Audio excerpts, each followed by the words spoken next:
Well, what's the crack, everybody? How are you getting on? You're all very welcome to another episode of the Ramble Pod over here on Buckshot. I'm, of course, Tom O'Mahony. Who in the Christ else would I be? How are ye doing? How's your week going? Just a little call in, little hello. To all the new people, you're all very welcome. We've got a bunch of new people on board, people messaging and whatnot. A couple of new Patreons, fair play. People even open their Patreon installment. Amazing stuff. Do you know, that's just class. I don't know what prompted you to do it, but I'm delighted you fucking did do it. But we have some new people on board. Fred, Paul, JV and Mick this week. Hey, fair play. Delighted to have you on board. Yeah, see this community. Forming our own little community here. You're availing of the early access and ad-free stuff, as well as the videos. I know, I told you. I think I might have prompted a few people, all right, when I was saying about last week's guest on Buckshot last Friday. Yeah, the video was it's well worth a look, isn't it? Huh? He gave quite the performance, that chap. Do you know, it was amazing.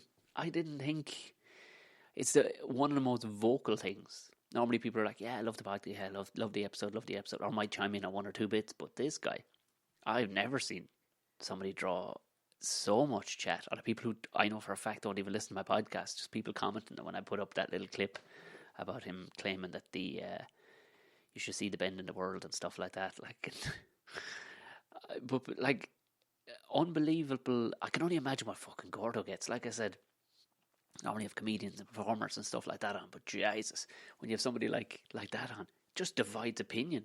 Not even divides opinion. People were straight up gone. Like one chap now, I know he seems to be quite an angry fella. I'm guessing lockdown has kind of fucked him up a small bit. Like, but he wrote something like, "These people don't deserve oxygen." You're like, fucking steady on. I thought it was a bit of crack. Sure, even if your man don't believe it, you're making a few pound out of it. Sure, it's entertainment, isn't it? I was very surprised as to how strongly people feel about somebody who just, so what? Sure, like people getting angry.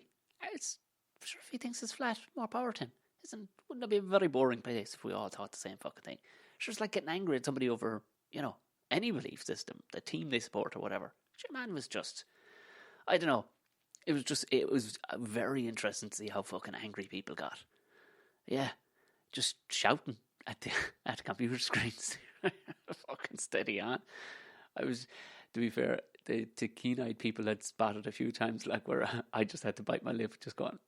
Because, like I said, I didn't want to confront the guy. I don't give a fuck. I just thought it was interesting to hear what he had to say, more than anything. I don't actually care. I don't want to convince him that the world is round. I don't care. It doesn't matter if he thinks the fucking thing is square. It's a bit of crack, isn't it? Oh, but thank you very much, everybody who got involved. Good on you. So now you see, if you are new on board and you have joined, you see I need to go back through. There's a bunch more. There's 30 odd videos that are easily accessed, but there's a bunch more that I need to scroll down. That's the thing, like Patreon. It's a great notion and brilliant to have people be, jumping behind the paywall and stuff like that. But their site is just fucking dog shit, man. They really, really need to up their game. Like, it's bog basic. It's slow. Like, literally, like if I'm trying to write a thing on my phone, it starts shitting the bed after 2 lines. Like, you think your phone's about to blow up because just you'd be waiting 10 seconds, then all of a sudden a blast of words get written out. You know what I mean? So, yeah, for a crowd who are making a fucking fortune for next to nothing, hosting is all they're doing. It's and for the most part, it's links, so they're not actually hosts. They host, I suppose, the audio, but the links to videos and stuff like that, that's YouTube. So, lads, I'm just saying. And even people trying to find it, like Mick actually messaged me the other night, and he was saying just struggling to find it now. If you do click through the link in the show notes, typically you'll find it. But then there's some apps not allow. They're fucking weird in how they put it down the bottom. They all clump it all together and stuff. But you should be able to find when you type in Tom O'Mahony. But when you type in Patreon first on Google, things like Blind Boy will come up first, or David McWilliams, who's paying to he listen to that dreary shite. I mean, I know he's an economist or something, but fucking hell. But then I get caught up in my own world and think that only people will be listening for entertainment purposes. People like to be entertained by fucking misery too, like. And you can get trapped in it. I was cooking the dinner the other night and I listened to a podcast of lads I'd be friendly with. Before you know it, I'd just gone down this fucking sadness road. Like, man, I can't be dealing with this. It's switch over and listen to some silly shit. Just this fucking... But again, people like that. Now that is far more popular than funny entertainment. Far more popular. People like the misery. And they're bathing in the misery. And the misery is fucking cheek right now. So, but for them either listen to this, you're not that kind of people. You're the complete opposite of Sappuccinos. You're fucking good Greg. You're fucking plenty. I'm yam, whatever yam is. I don't know what that is. I'm trying to get I'm between two minds. I can't be fucking making a desk out of pallets. Do you know what I mean? Much as it's fucking tempting. But I put it up, where should I go looking? And a few people put up flying elephant or whatever. And I looked, their stuff is cool, but it's plywood. I can work with plywood. I was looking at cool fucking L-shaped desks and stuff like that, because I need a bigger desk. There's more gear happening here now, and as things progress, we need more gear. You know what I mean? More space for gear at the very least. Like, so shit isn't falling off the side, or I'm gonna break something. Literally, the fucking screen I'm looking at now is the width of the desk. It's ridiculous. Like, you have to turn your head to actually look to the other side of it, which is great, but ain't fucking practical sitting on the yoke. You know what I mean? It's like the fat youngster sitting on the bike and it's just underneath him. It's a working meme. That's exactly what's going on here. So I was looking at, and a few people put up, of course. They were like, just build it out of fucking pallets, Tom. Like, I get you, lads. But, yeah, the only problem with pallets is they're rickety all over the fucking shop. There is no uniform board in pallets unless you get the good quality blue ones. And I'm not fucking having blue shit all over everything. So I'm going to go, I think I'm going to have to build one. I'll make a video of it, a nice quick video of the fucking thing. Just something simplistic. But I think we'll go gnarly, like put some burns on it or something like that with some fire. But I'm going to go a decent level plywood. I reckon 50 quid, I'll build the fucking thing. I reckon I will. Because, Jesus Christ, when you, of course, even mention it out loud or even think it, and all of a sudden your phone's going, sorry, did you say you wanted to look for a desk? Here's the desk. I'm going to show you 34 different types of... Fuck off. It's getting... There's no mystery about it anymore. And heaven forbid you fucking Google one. Lord, it's fucking everywhere now. It's not about rank desks. There's no way I'm giving 200 quid off the fucking Patreon's money for some yoke that's rank. That'll only piss you off. It looks like a fucking... They all look like the office desks that I fucking sat at for the brief period I worked in an office, and that place annoyed the shit out of me. So I think I've got a couple of cool designs popped into my head. I was like, oh yeah, I can actually fucking do this. So I'm going to get fucking creative with a few things, lads. Because you see, I want to, with the new setup, I'm going to do the Ramble Pods, I'm going to do videos on them too. Do you know what I mean? I have a nice fucking green screen background coming, or set up, ready to go. So we'll do the videos on them too. And once I fucking figure out how to it's not that hard actually. I thought it was going to be very hard, but I've been kind of schooling myself. I want to create more content, more so for the Patreons. I know if you're listening from the general public, more power to you. Delighted to have you on board. But obviously, Patreon start first. That's where you make the stuff. You make it for the people that are paying, and then afterwards. So yeah. Well, thank you for the advice of most people who are actually just saying, would you go in and fucking build the thing? That was over on Instagram. It was like, go in and build the fucking yoke, Tom, will you? It's like, yeah, I hear you. Who am I getting all fucking schnazzy with? So thank you very much for that. If you don't follow me on Instagram, sure, why not? I put up stupid shit nearly every day that's worth at least 0.3 of a second. Do you know? Silly shit. Like highbrow stuff. Yeah. Young fella hit me in the balls with a book the other day. Yep. Had to post about that. A lot of people were delighted. I'm in tune with what people want. That's all I'm saying. I'm in tune with what people want. They want to hear about me get cracked in the nuts. And it's funny because on Gordo's podcast a couple of weeks ago, he did a live podcast. It was about, I want to say a couple of weeks ago. Jesus, was it the start of the new year, basically? And I jumped on, and there was people, we're just going through the piss, and it was one chap who was brilliant. He was delighted with he kept on shouting the word bang from an episode that we did about the Oklahoma bomber, which became a running theme. If you haven't listened to the episode, it's a fun episode. It's a very fun episode. If you want to go listen to those conspiracy guys, very fun. So it was about the Oklahoma bomber. It shouldn't be as fun as it was, but we did a lot of crack. But we kept on coming. There was a moment we go bang, and it was just we found a reason to say the word bang at least 40 times throughout, and this guy was all excited by that, and he kept on saying it. And he says he just brought up about his kid was 2 years of age, and every day his happiest point was punching him right in the balls, punching his dad right in the balls. This guy was saying, I was like, oh yeah, they do that accidentally, you know. He's like, no, mine do it all the time. Literally, they're trying to end the line there, just punching him in the rocks non-stop. And I was chuckling away because I was, you know, every so often a baby will just accidentally kick you in the nuts. It just happens, or drop something.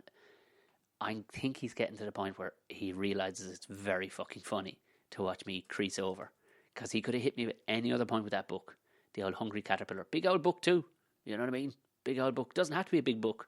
Light old touch, cripple you too, but corner the book right on the conkers. And here's me trying to entertain him. I breaking his whole laughing. This is gas. Yeah. So that man was, I forget the chap's name. He was proper conspiracy theorist guy. And, Jesus, yeah, I can't remember his fucking name. Bang! If you're listening, I apologise, I can't remember your name. But it was a good bit of crack. And you're 100% right. You're 100% right. Yeah, I'm actually just looking at more messages here that came in about the flat earth guy. People angry. I've been advised, though, there's a couple other mad jokes out there. There's a guy, Michael Tsarian. A few people messaged me about him. If you can get him on. I'd never heard of the guy. Hold on now. Relax 1 second. I will say to anybody on board, we are not becoming a conspiracy podcast. There is no way I'm going to put the time in that Gordo is. Plus, I'll end up fucking my brain. Like, some people are built for it. I'm not built for it. I'll end up fucking growing a big long beard, you know, living under a bridge somewhere going, hey man, do you know they're watching us? Yeah. You know, that's where I'll end up. So I need to stay in jovial mode and have comedians and actors and singers and messers on and whatever else. But there will be people.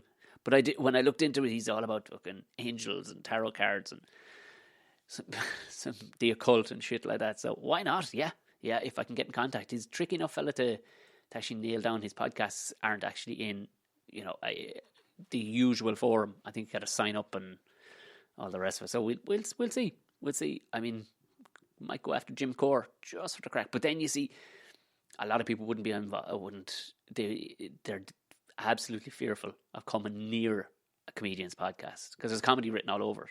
You know, when you physically go looking, it's like, oh, there's just nothing else. Like, if you come to this going, I hope they really, really, really talk about maths and get heavy on maths and maybe, you know, educational things and mindfulness. There is no if that's what happens and you end up getting confused and ending up here, I'm sorry, you're going to learn next to nothing here. This is policy. This is where silliness lives. But so a lot of the time you see people go. And it's the same. It's the same in any hosting or anything like that. They immediately think, "Oh, Jesus Christ, this guy could be dangerous because he could say anything." Do you know? Because I don't know what fucking kind of a loose cannon they think we all are, but for some reason you do get that from people. All right, they go, "No, I'm not touching that," because sports people, especially, if they're in the pundit area or arena, or if you met them in real life, you're grand. But a lot of the time they'll go, can't, just in case you're a bit mental.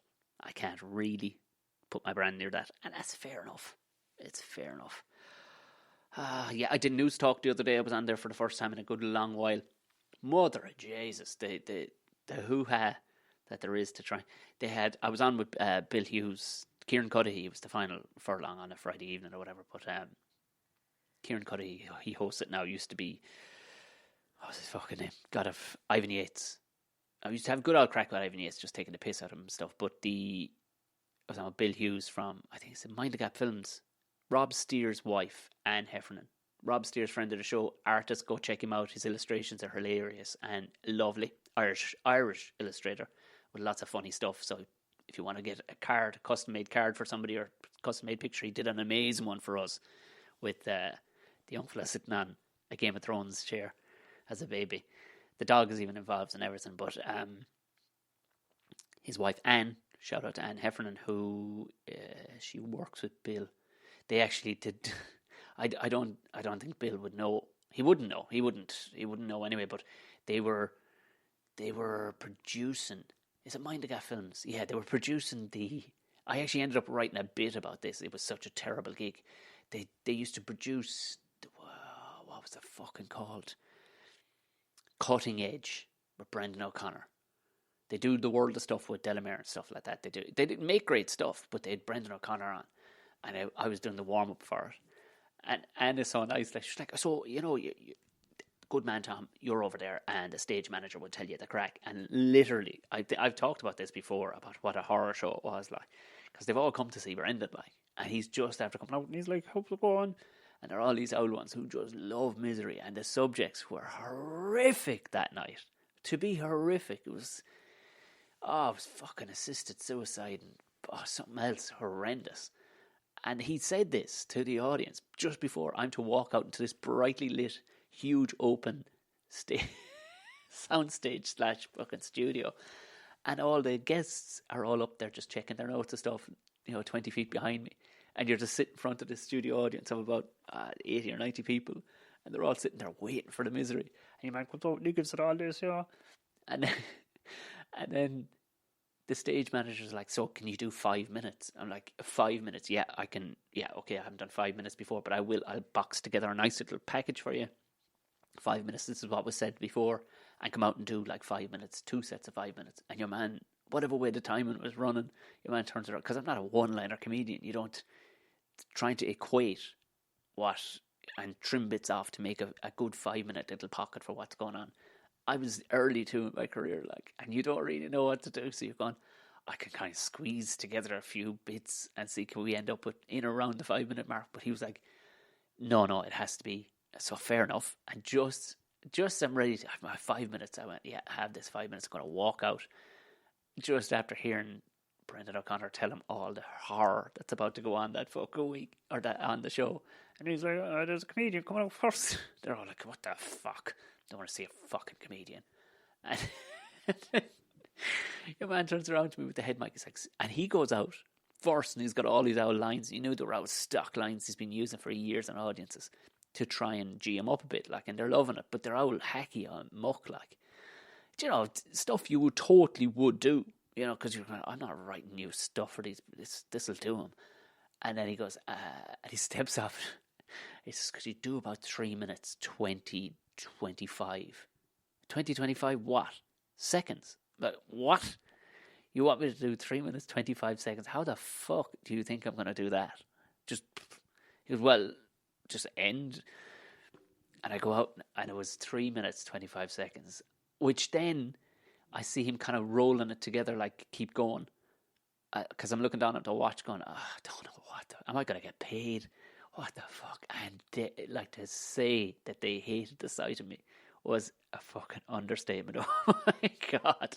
But, like, there is no way it should have worked. It was like, you could come out and address him. Like, Jim is great at it, because Jim will come out and he'll talk about, being American and stuff like that, and do some of his political chat. And he's wearing a nice suit, and he's sauntering back and forth, and he's like, looking thing.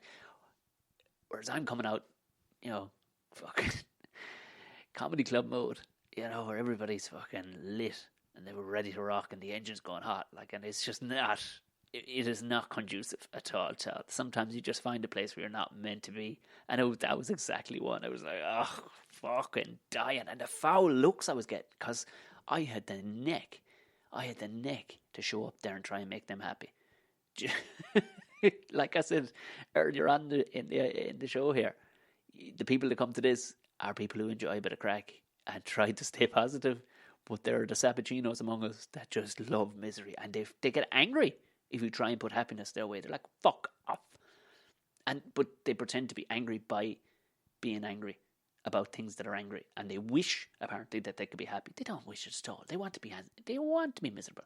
And if you showed up to that show for And every so often they would have a comedian actually on the show, but it'd be somebody like, you know, I know Porter did it one time. He was pulling out tablets and everything to show. He's, you know, just unbelievable mover, like.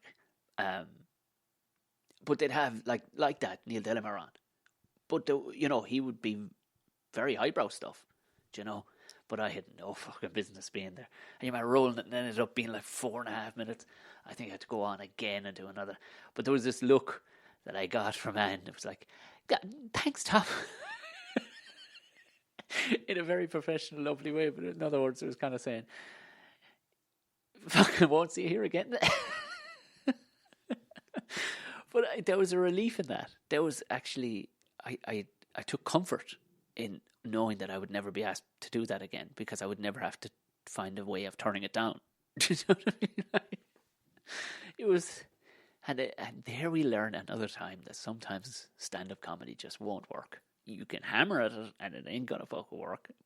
But yeah, Bill was on, and Sinead O'Carroll, who I'd heard her name, but I was like, I knew she had something to do with the Journal that I didn't realise she was one of the members of Bewitched.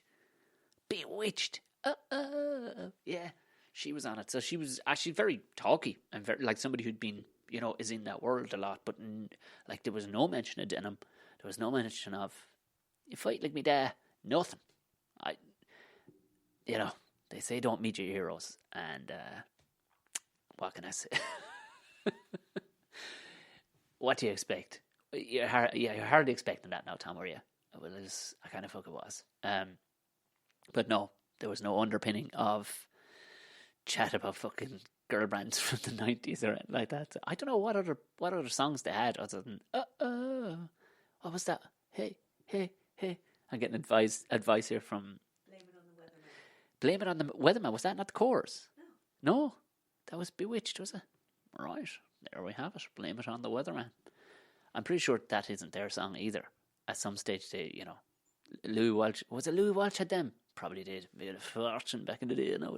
But I mean, she's ended up in I suppose a well-known role. Nice, good crack. I think they were all a bit surprised. They were like, Bill, but God, that man can fucking talk. Like, but it's supposed to be a light-hearted bit of crack. Like, you know, you're talking about like street names in the UK. Like, there's a new place in Birmingham. They got voted in this new housing estate where they genuinely named the streets like Diversity Row and Inspire Avenue and stuff like that.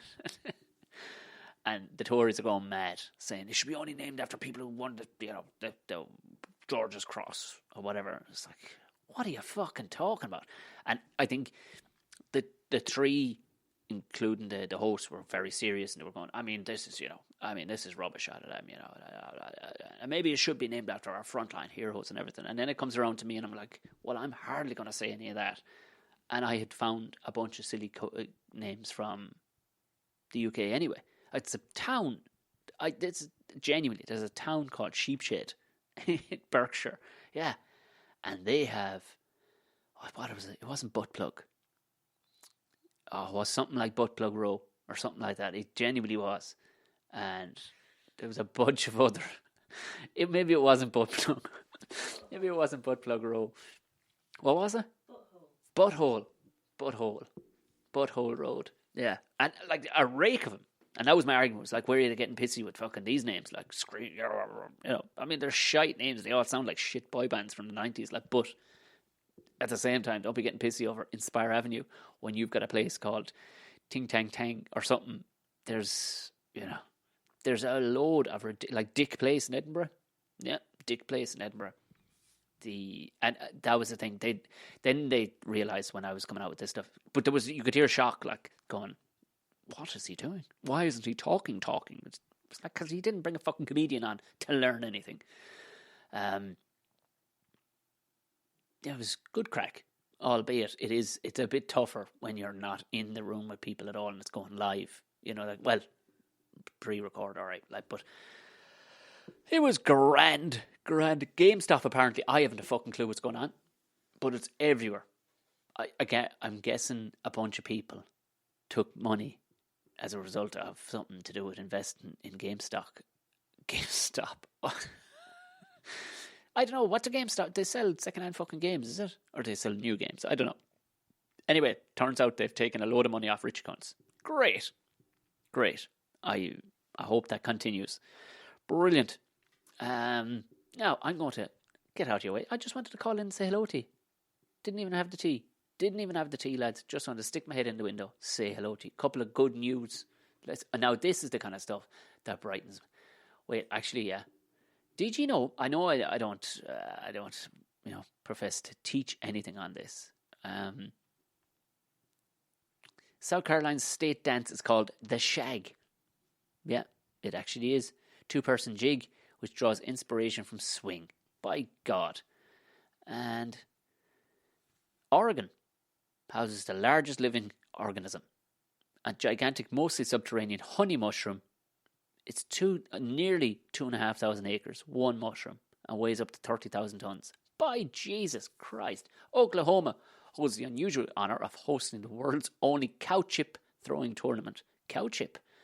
What the fuck is this? Every April in the town of Beaver. A cow chip is a dried frisbee of shite, bovine excrement, and whoever tosses the furthest wins. Do you know, like, boredom is what probably created most sports. And, that's probably what happened, with majority of sports, just boredom, just going, will we kick that joke around? It looks the part. And that's what... At what point? You could have picked up anything. I know throwing the welly, tossing the caber, but you could have picked up anything. Throwing the rock. You picked up a dried cow shite. I went, I bet I can throw that one farther than you. We'll have to investigate this more. The town of Beaver. By Jesus Christ. I mean, yeah, we will have to look into that more. And here's my favourite one. In Alabama. I don't know why I laugh every time I think of a place like Alabama. My cousins live right next door to it. Yes, they're white. Alabama has some strange laws. I fucking bet it does. I bet it fucking does. It is forbidden to put ice cream in your back pocket. A method once used by thieves to lure horses away on the quiet. Now, I promise typically that you'll never learn anything here, but there you go. Oh, this is a fear in the soul of everybody. She was about to be cremated, then her daughter noticed her move. When the funeral workers were about to put the body through a cremation chamber, the daughter noticed the movement and managed to stop the cremation. This is in Argentina. This is the fucking fear of 1,000 deaths. Imagine it. You're only sleeping, and they're going to fucking cremate you.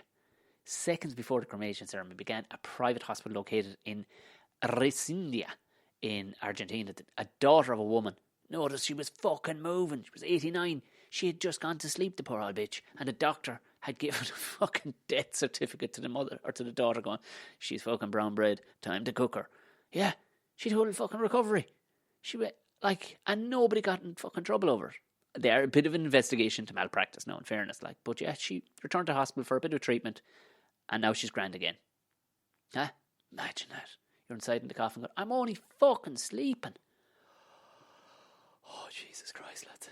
Oh, Jesus Christ, I'm cold sweats. And the greatest news story of the fucking week. Wait until you hear this. You know the way we talk about, how the old Japanese, I don't know who they're selling this to, but sometimes you hear Japanese mad jokes who would they pay to drink fucking some young ones fucking bathwater or something. These dirty bastards, or whatever, or just lonely people. They'll actually pay for you to eat dinner with them over Zoom or over Skype or whatever. That's been going on for years. Well, here is the fucking cream of the crop. And I nearly look into it myself. Lancashire Farm makes £50,000 during the pandemic by offering Zoom calls with goats. Yeah. Oh, by Jesus Christ, how class is that? How class is that? When Doc McCarthy took over Cronkshaw Fold Farm, what a great fucking name for a farm. Oh, class.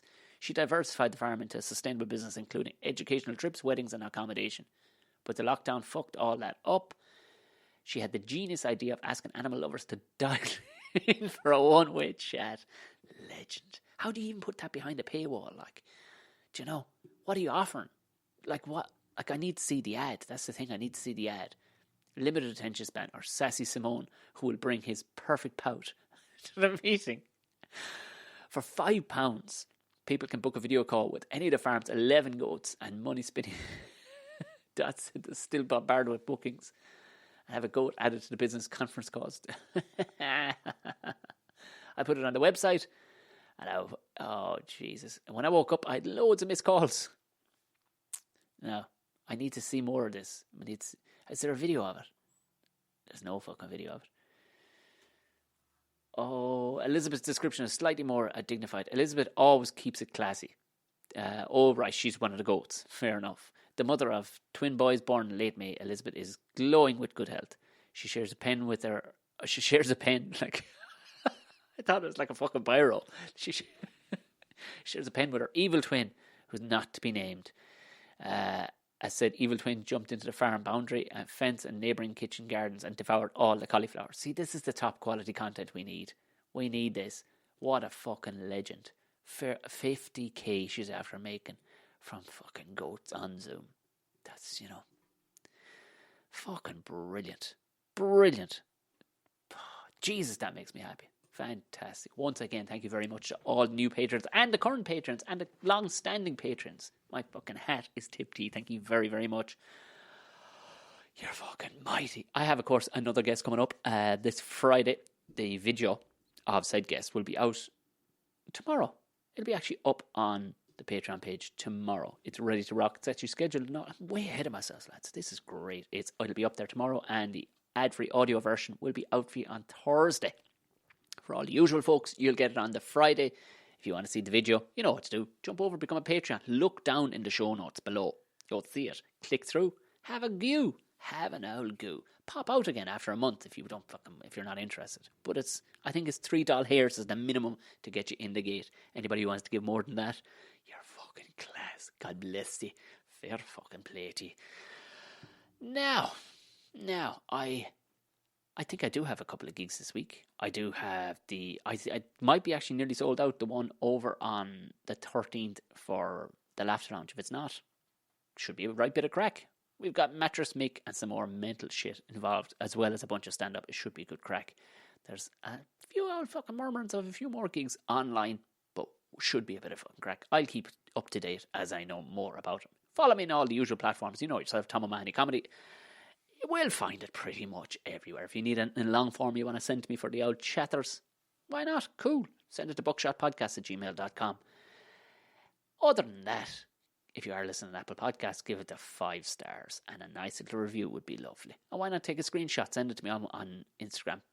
Sure, look, it'd be deadly. I know you done it because I don't really give you a whatchamacallit. The idea is that more people get to spot it, the more good reviews that are on it. Beautiful. Now, go on away. Enjoy the rest of the week. And I'll talk to you again on Friday. Good luck, Gablitz. Thanks.